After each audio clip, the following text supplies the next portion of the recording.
పెద్దపల్లి జిల్లా కాంగ్రెస్ వాళ్ళ ఐకమత్యం మామూలుగా లేదట కదా.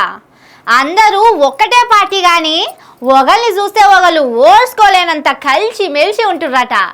మొన్న పుష్కరాలప్పుడే బయటపడ్డది కదా.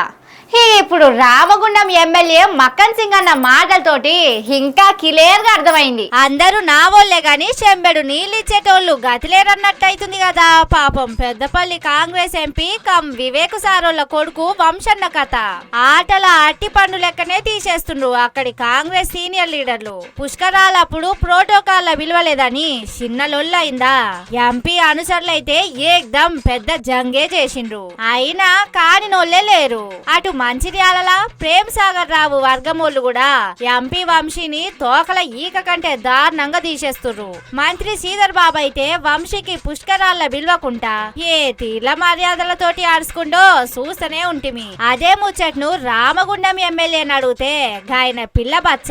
ఆయనేం తెలుసు, ఆయనను పుష్కరాలకు విలువలేదనే బాధ కంటే ఇంకో బాధ వేరే ఉన్నది. అందుకే ఇంత రచ్చ చేసుకుంటుండు. సొంత పార్టీ సర్కారు ఉన్నప్పుడు గట్ల చెయ్యొద్దనే తరికా లేకుంటే ఎట్లా. గాయ అయితే ఆయనకే నష్టం. 15 రోజుల తర్వాత ఆయన అట్లా అనుడు వెనక పొంటి మర్మమేందో తెలుస్తలేదు.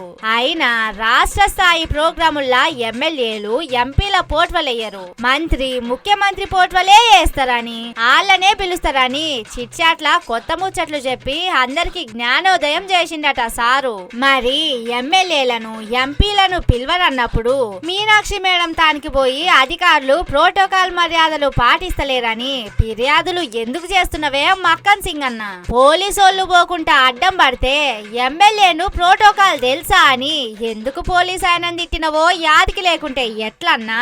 కాంగ్రెస్ ల కులాన్ని బట్టి ఇలువిచ్చుడు ఉండదంటుర్రు. మరి ఓసీ లీడర్లకు ఉన్నన్ని పదవులు బీసీలకు ఎందుకు లేవని మీ పార్టోళ్లు మీనాక్షి మేడానికి ఫిర్యాదులు ఇచ్చిన ముచ్చట్నే నీకు తెలవనట్టున్నది సింగన్న. ముందు మనది మనం సరి చేసుకొని అవతలోళ్లకు అంక పెట్టాలంటుర్రు ఈ సంగతి తెలిసినోళ్ళు.